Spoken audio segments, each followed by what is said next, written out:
Buenos días a todos. Vamos a arrancar hoy con la segunda jornada del seminario. Este es el panel número 6, Nuevas acciones y gestión para el afianzamiento patrimonial.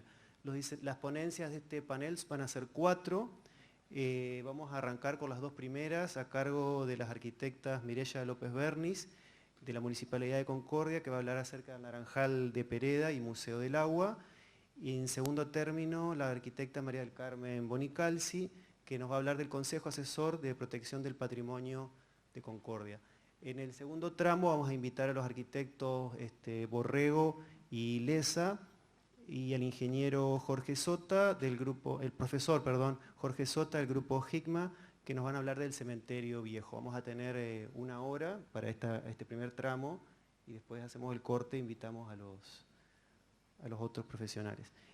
Voy a presentar en primer lugar a Mireya López Bernis, arquitecta, Universidad Nacional de La Plata, posgrado en capacitación pedagógica en la Facultad de Ciencias de la Administración de la Universidad de Entre Ríos, ha sido titular de la Dirección de Planeamiento Urbano de la Municipalidad de Concordia durante 2 periodos, titular de la Dirección de Arquitectura y Construcciones de la Provincia de Entre Ríos, fue concejal de Concordia durante 2 periodos consecutivos, ejerciendo la vicepresidencia y la presidencia de dicho cuerpo. Actualmente se desempeña como jefa de Departamento de Articulación Local del Sistema Acuífero Guaraní de la Municipalidad de Concordia y gerente técnico del Ente Descentralizado de Obras Sanitarias. Asimismo ejerce la docencia en la Escuela Técnica número 1 de Concordia. Bueno, te escuchamos entonces.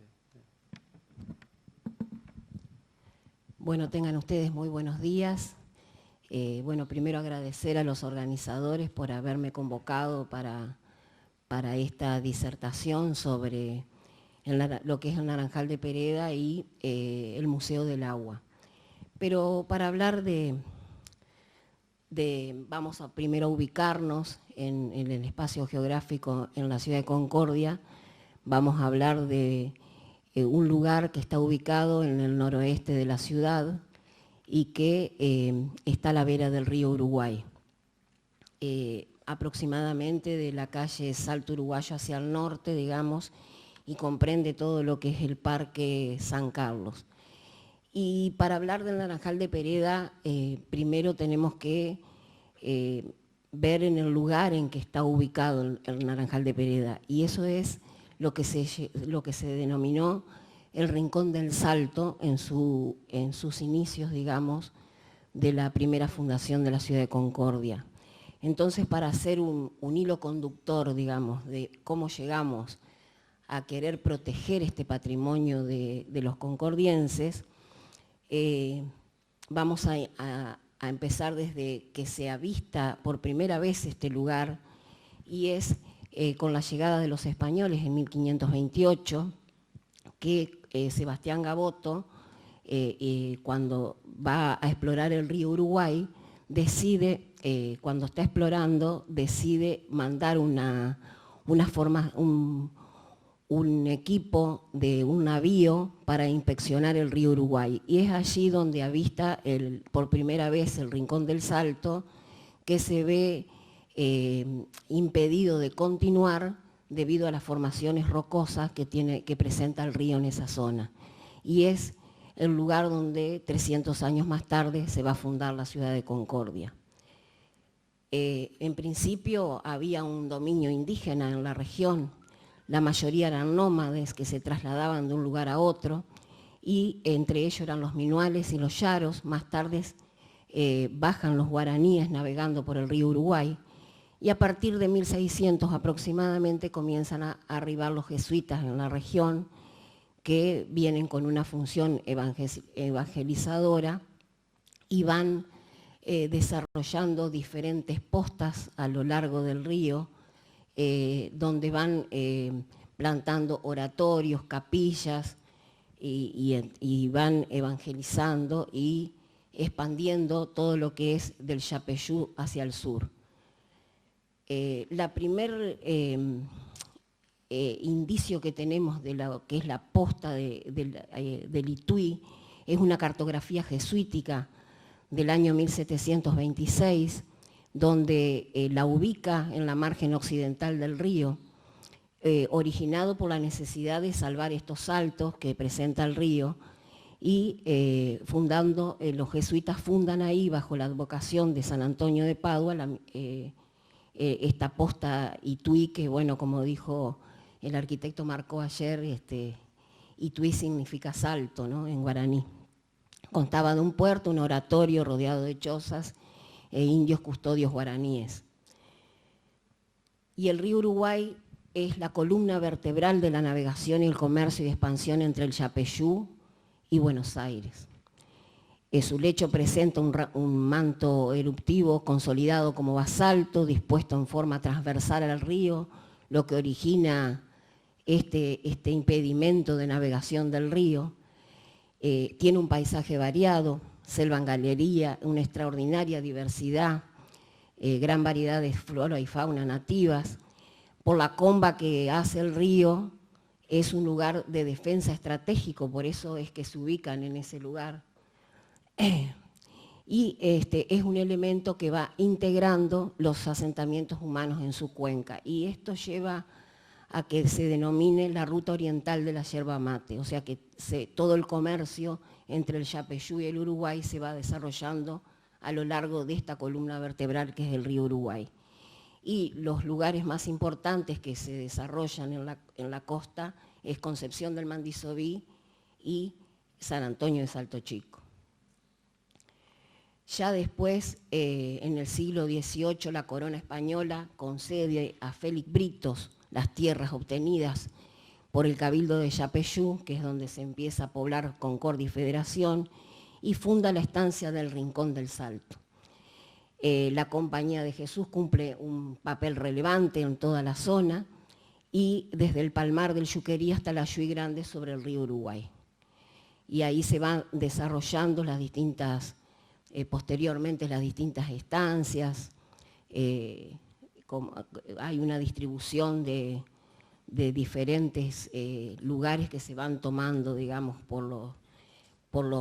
sobre todo posteriormente por los guaraníes que han sido evangelizados, ¿no?, como Domingo Manduré.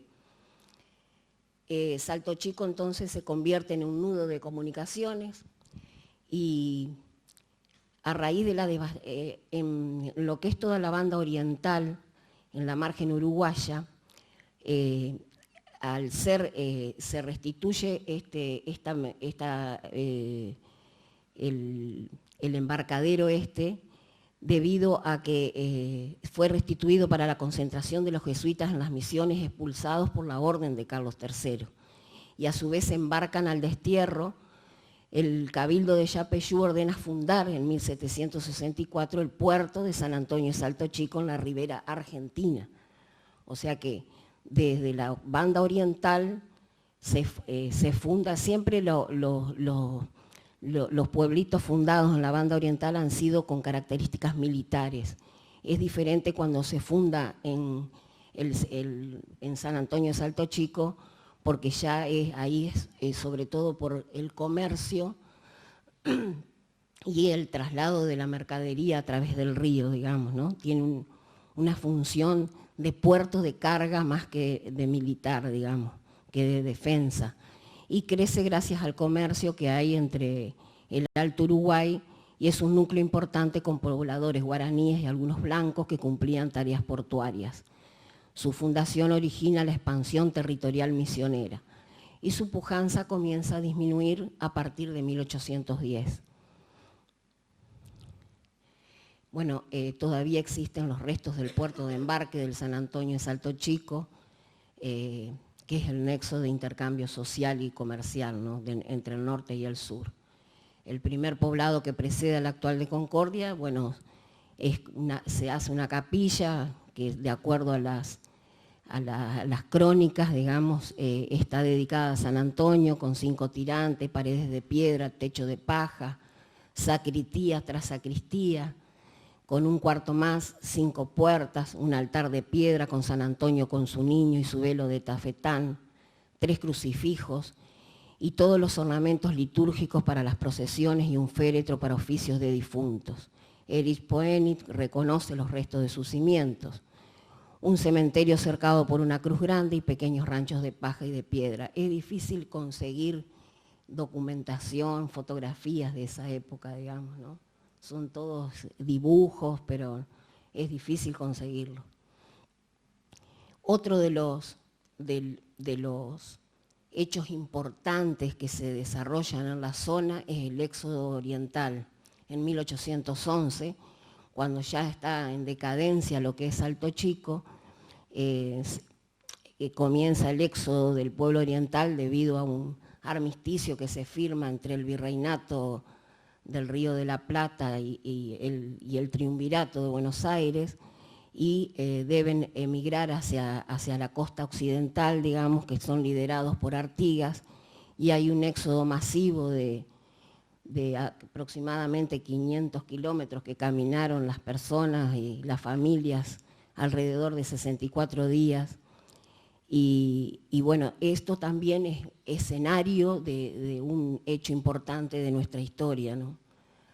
Y ya en 1831 hay una pérdida de la actividad comercial y empieza a decrecer, se empieza a despoblar la zona, y en 1831 la legislatura de la provincia decide la fundación de la Villa de la Concordia.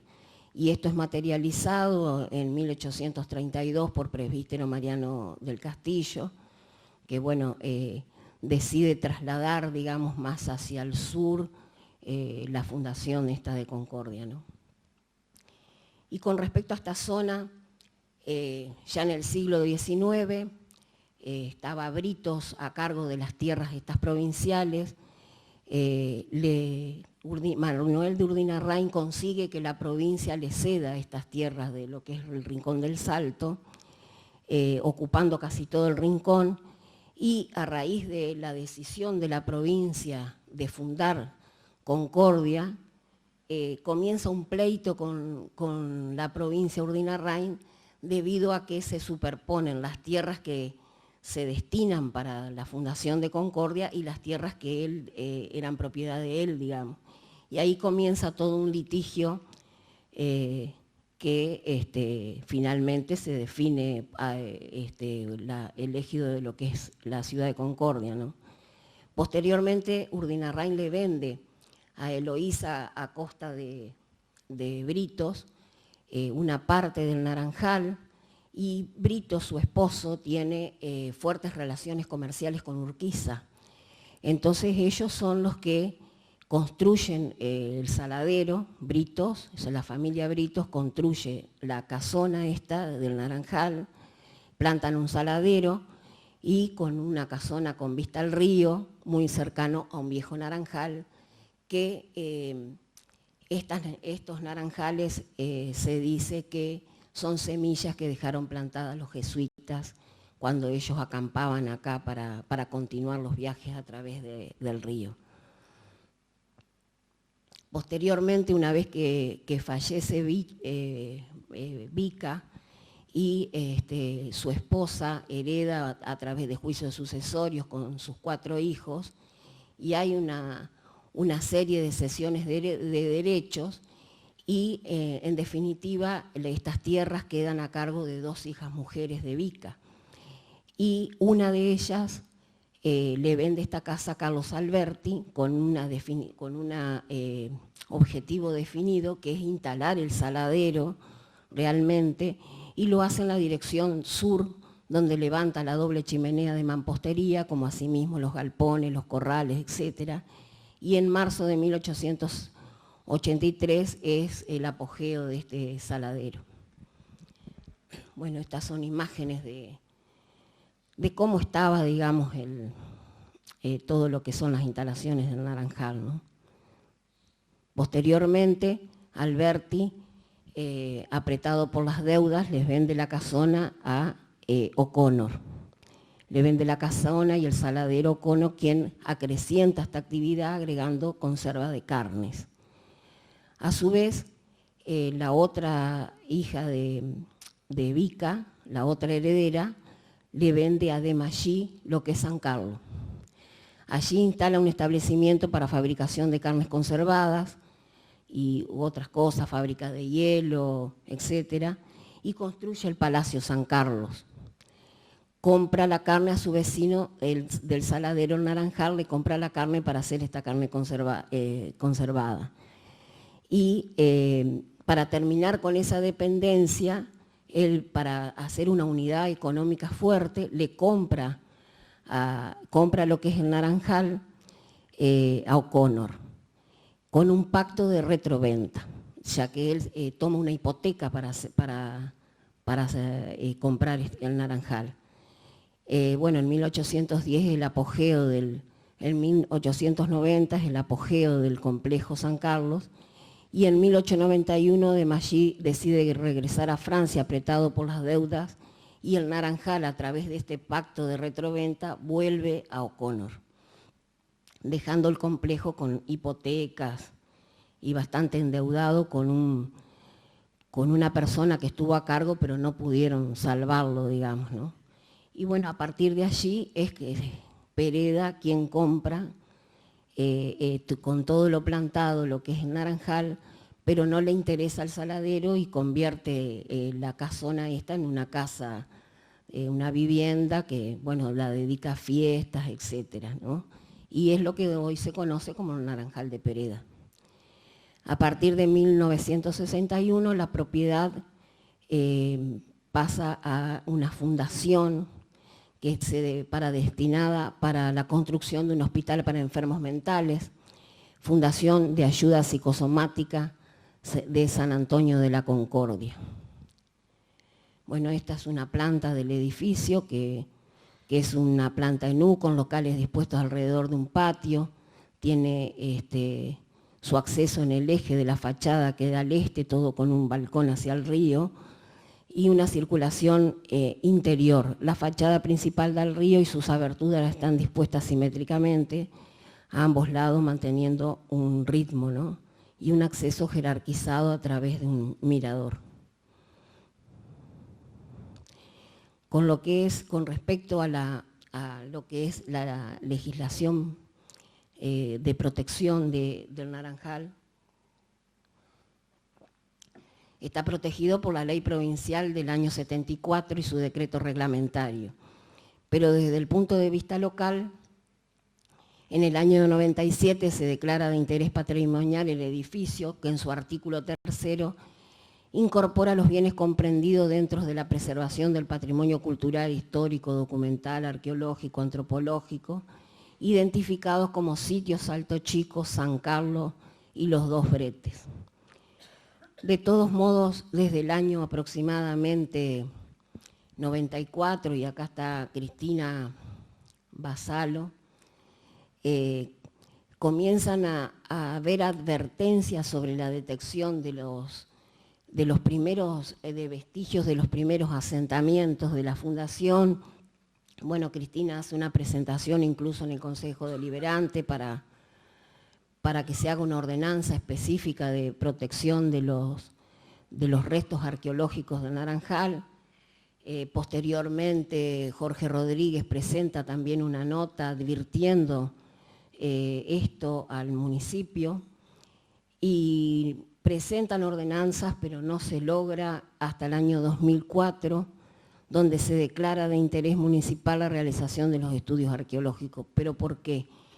Porque la fundación esta psicosomática, cuando la compra en el año 61, bueno, en el 62 logra excepciones a los impuestos, tanto municipales como provinciales, por la función social que iba a cumplir. Aproximadamente en los años 90, la municipalidad le comienza a juicio debido a que no cumplió con la función que había dicho que iba a desarrollar allí. Entonces comienza un juicio para que empiece a pagar nuevamente los impuestos. Y los propietarios comienzan a querer lotear todo el predio y empezar a vender los lotes, digamos, ¿no? Y bueno, entonces ahí es como empieza un movimiento por eso nace la ordenanza esta de declaración, protegiendo el lugar hasta tanto se hagan los estudios arqueológicos, y así ir liberándole a los propietarios las manzanas que no eran de interés para proteger y ellos después hacer lo que ellos iban a hacer, ¿no? Digamos, ¿no? O lotearlo o lo que sea. Bueno, pero todo esto fue un proceso muy largo, con ordenanzas que se fueron modificando, porque hay una ordenanza, la exigencia cuando uno lo va a lotear, la exigencia es la donación de un 10% de los terrenos para equipamiento público y se donan calles, etcétera, ¿no? Bueno, en el medio de todo eso se dona la parte de la ampliación de la planta potabilizadora de agua, que es lo que está al lado del Naranjal. Y así que ahora empiezo con el tema de la planta potabilizadora, que es otro de la infraestructura que existe en el Rincón del Salto, digamos, ¿no? Bajo la intendencia de David O'Connor, entre el 1893 y 98, la comunidad comienza a solicitar la luz. Y bueno, era luz, sí, pero también el agua. Así que ahí empieza todo un proceso en Concordia, liderado muchas veces desde el Consejo Liberante, en presentación de proyectos, rechazos, licitaciones a nivel de Buenos Aires para la presentación de proyectos. La cuestión es que los proyectos presentados van siendo rechazados porque no aseguraban una agua limpia, digamos, ¿no? Ellos lo que buscaban era la salubridad. Y recién en el 19 se acuerda con una empresa la construcción y explotación de las obras de la ciudad de Concordia. En octubre del 19 la legislatura autoriza expropiar en la propiedad de San Carlos la tierra destinada para la construcción de la planta de agua. Estos son planos de la toma de agua del año 28. Y también se construyen los dos tanques complementarios, uno que está ubicado en Entre Ríos y San Lorenzo, y el otro en Eva Perón y Chabrillón aproximadamente, donde son dos depósitos de almacenamiento para distribución del agua. Y en el 28 la concesión se transfiere a la Compañía Nacional de Saneamiento. Esta compañía a lo largo de los años va haciendo muy deficiente su servicio hasta que se toma la decisión de traspasarlo a la Administración Nacional de Obras Sanitarias. En ese momento tenía un radio servido de 25.000 habitantes, una red de distribución de 150 cuadras de cañería de hierro galvanizado. Y bueno, y en el 80 la municipalidad toma a su cargo estas tareas que le fueron transferidas por ley y posteriormente en la década del 90 se constituye en un ente autárquico descentralizado. Actualmente la planta potabilizadora, esta es planos de la planta actual, digamos, y en el 97 comienzan las gestiones para la reserva de las tierras necesarias para la ampliación de la planta. Bueno, todo esto lleva un proceso de proyecto, de idas y vueltas con lo que es, porque finalmente la fundación dona las tierras para la ampliación de la planta y bueno, hoy está en los inicios de la construcción de la ampliación de la nueva planta. Y todo lo que está sombreado con rosa, la idea es dejarlo como Museo del Agua, que es el viejo edificio, digamos, que queda desactivado con la construcción de esta nueva planta.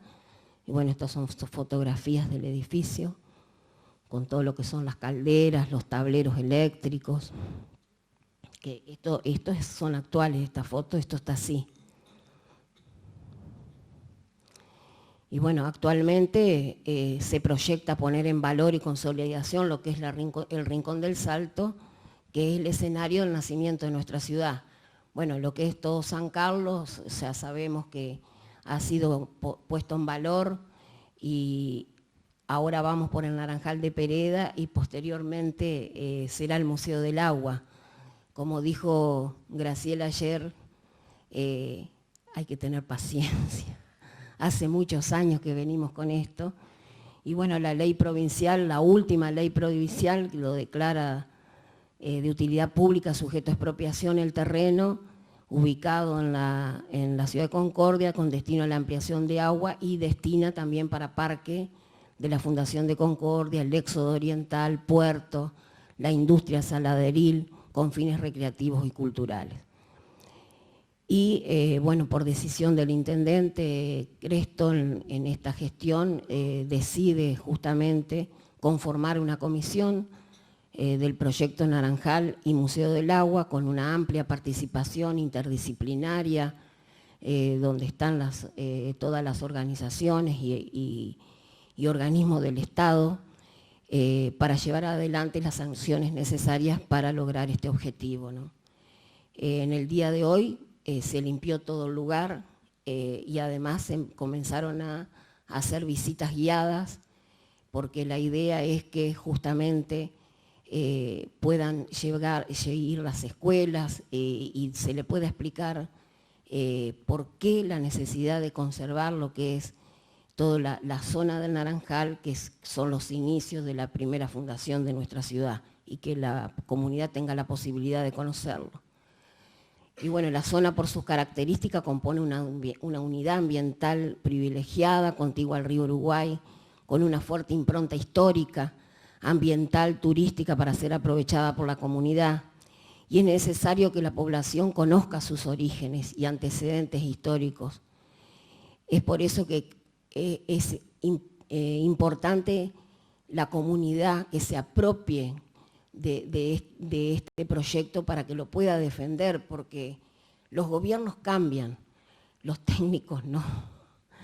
Hace mucho tiempo que se viene, gracias a Dios, ¿no? Hay personas que vienen luchando por llevar adelante este tipo de cosas que a veces los gobiernos no lo tienen en cuenta, pero si la comunidad se apropia de esos lugares, creo que vamos a llegar a buen término.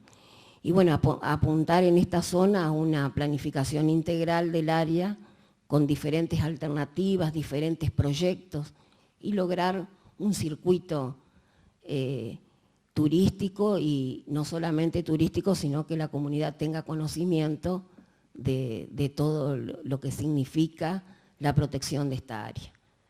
Y bueno, y para cerrar, el Foro Juvenil del Patrimonio Mundial dijo que los sitios culturales y naturales forman el entorno que los seres humanos dependen psicológica, religiosa, educacional y económicamente. Su destrucción e incluso su deterioro serán perjudiciales para la supervivencia de nuestra identidad, nuestro país y nuestro planeta. Tenemos la responsabilidad de preservar estos sitios para las futuras generaciones. Muchas gracias.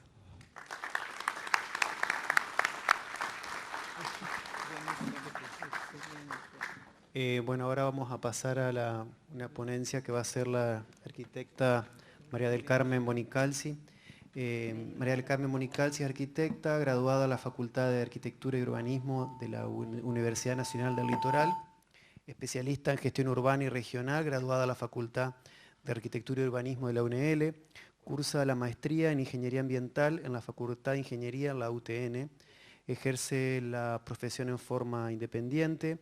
En el año 89 estuvo becada para el estudio del planeamiento en el norte santafesino, otorgado por la UNL, la Facultad de Arquitectura y Urbanismo. Fue integrante del primer Consejo Asesor para la Conservación del Patrimonio de Concordia en 1996. Fue coautora de la Ordenanza de Protección Patrimonial número 22.789/97. Ha participado en más de 30 cursos y seminarios sobre ambiente y territorio. Es delegada de la Regional Noreste para el Instituto de Estudios Urbanos y Territoriales, dependiente del Colegio de Arquitectos de la provincia de Entre Ríos, integrante del Instituto de Estudios Urbanos y Territoriales del Colegio de Arquitectos en el año 99, es coordinadora por la región noreste para los departamentos Federal, Federación, Feliciano, San Salvador y Concordia en el proyecto Patrimonio Arquitectónico de Entre Ríos en el marco del convenio CFI-CAPER del 2001. Actualmente es integrante del Consejo Asesor para la Conservación del Patrimonio de Concordia. Te escuchamos. Buenos días. La ponencia mía se refiere a gestión. qué estamos haciendo en Concordia para proteger el patrimonio que tenemos. Voy a empezar a contarles un poco cómo se gesta este consejo asesor del cual soy integrante. En el año 93, 94, tuvimos muchas demoliciones de sitios importantes, de lugares que nosotros creíamos que debían ser protegidos. Y comenzamos a dar vueltas por la municipalidad, a ver quién nos podía atender y cómo podíamos hacer para proteger. Nos encontramos con varias cuestiones, pero la más importante era que no había una herramienta, una herramienta legal para frenar estas demoliciones. Entonces, en ese momento estaba el intendente Cresto, el padre del actual intendente, y como estábamos un poco molestos y que ya estábamos todos los días en la municipalidad, nos dice que hagamos una propuesta. La propuesta que surge es juntarnos, ver qué podíamos hacer, pero por supuesto estábamos trabajando sin tener ningún tipo de respaldo legal. Es así que sugerimos que la gente que estaba trabajando conforme un consejo asesor. Un consejo asesor que sale por ordenanza 29.113, que se promulga el 13 de diciembre en la última sesión del Consejo Deliberante,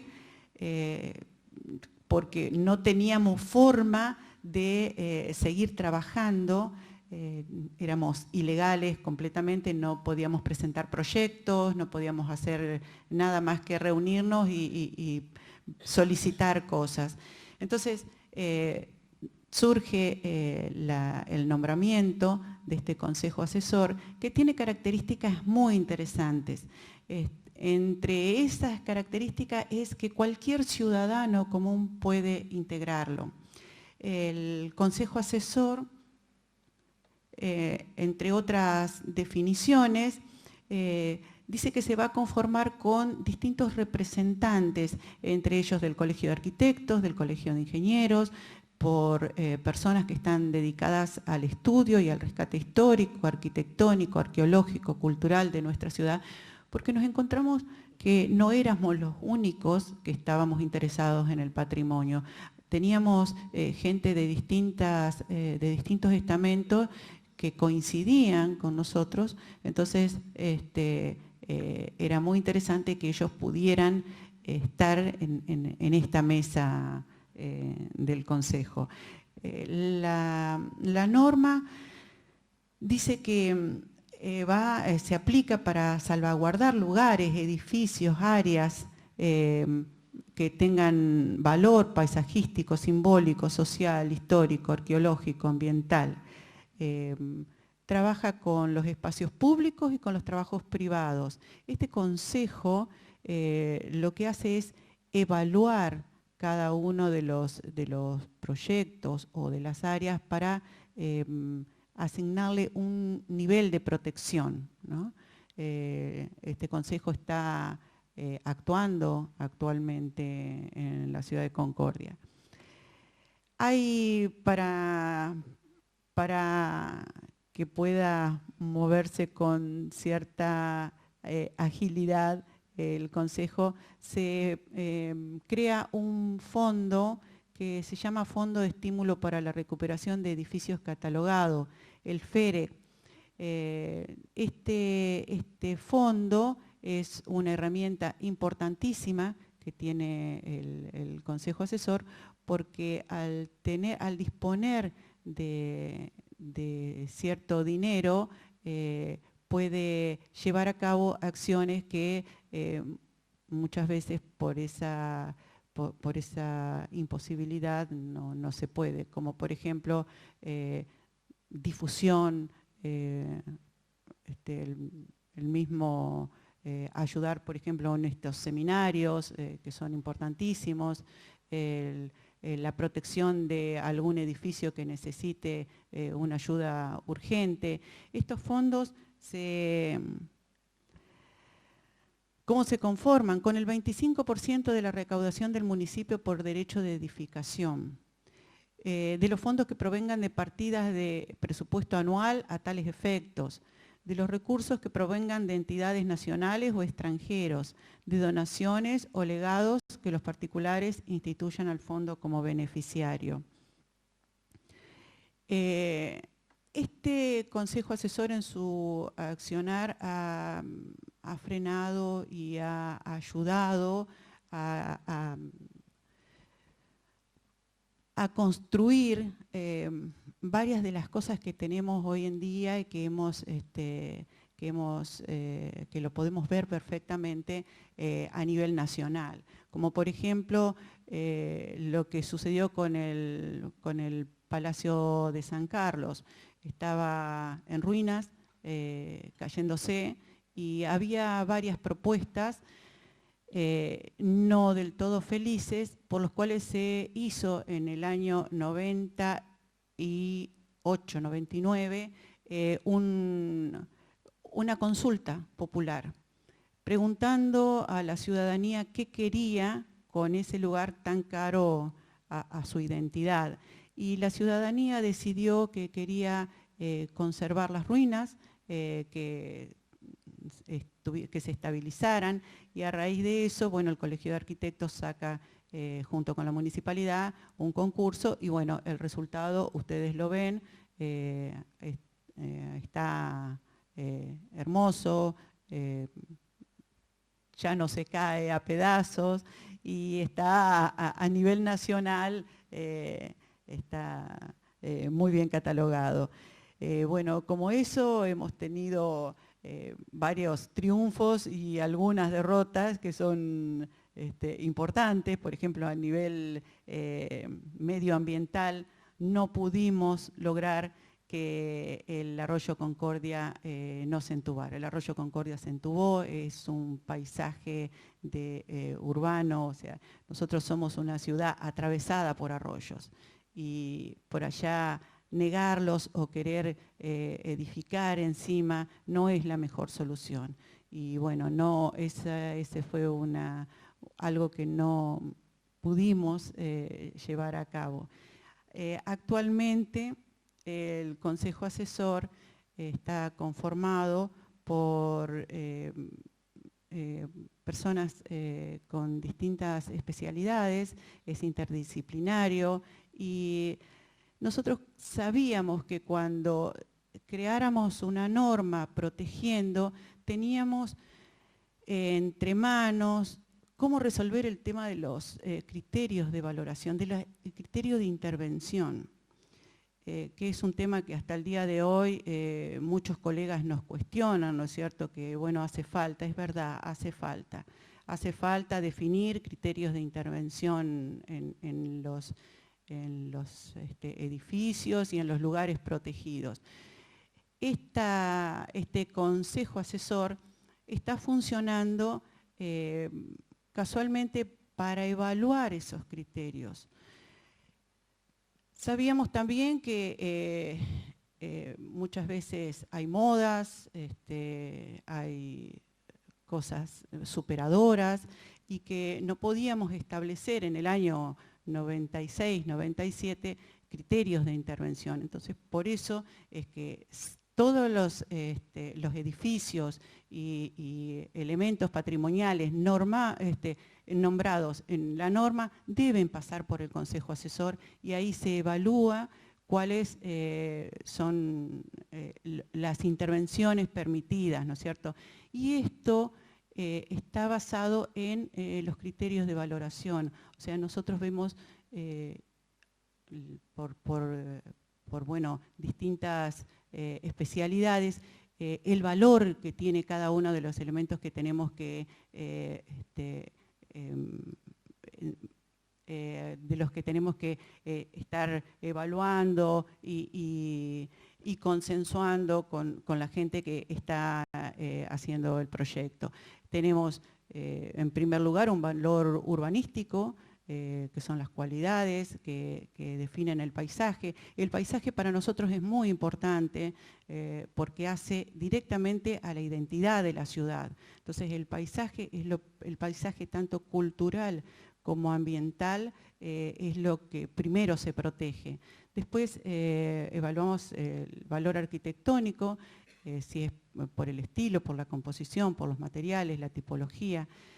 Todo esto que yo les estoy nombrando está dentro de la norma, dentro de la norma que nos da cuerpo a nosotros, con el valor histórico-cultural, son testimonios de una organización social, la memoria histórica, o un valor singular, como el caso de la Casa Péndola Díaz, que no solo tiene un valor en su conjunto, sino el valor de haber sido la primera obra moderna de la Argentina.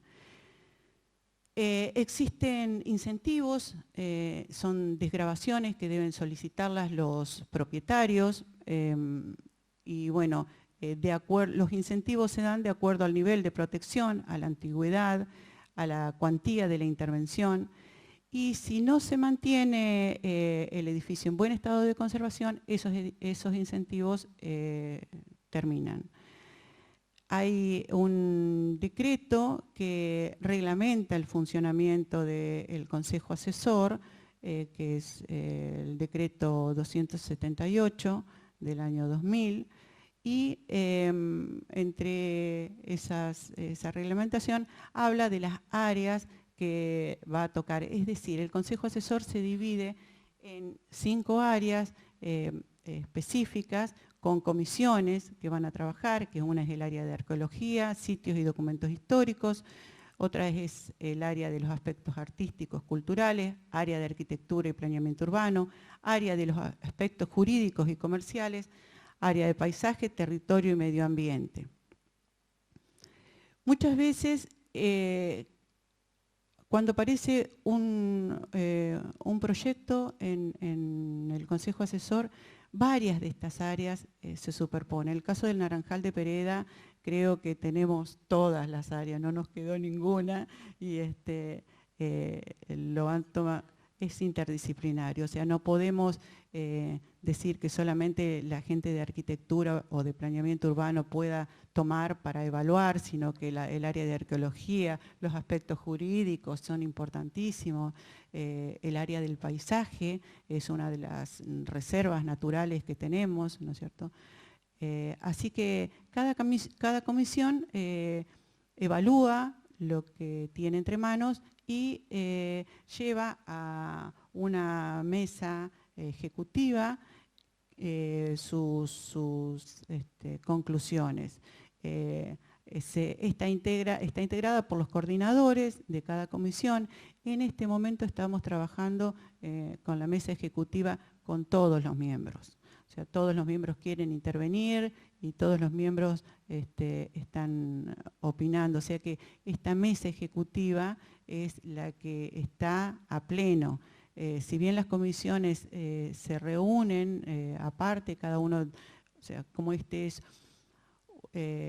un voluntarismo, es ad honorem y bueno, buscan sus tiempos y los lugares para reunirse las comisiones, y la mesa ejecutiva se está reuniendo en el Palacio Arrobarrena. O sea, nuestra casa en este momento es el Palacio Arrobarrena. Todos los miércoles, hasta ahora no hemos fallado ninguno desde que se volvió a convocar al Consejo Asesor.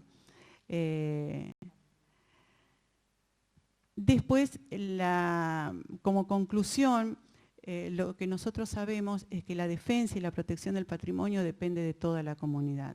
El conocimiento de este legado ayuda a valorar nuestro pasado, constituye nuestra identidad y nos prepara para afrontar un futuro mejor. Esto, lo primero, la defensa y protección del patrimonio depende de toda la comunidad.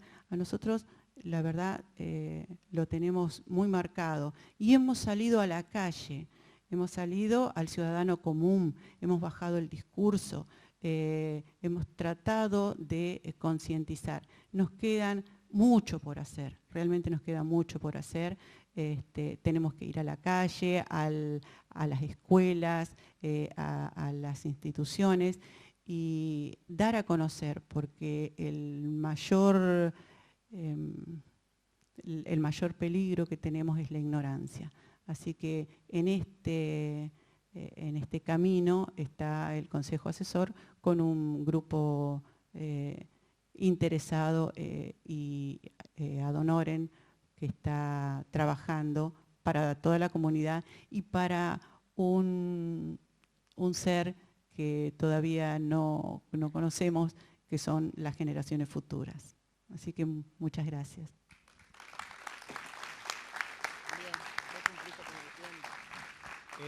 No sé si alguien quiere hacer alguna pregunta a cualquiera de las dos arquitectas. Tenemos un tiempo para...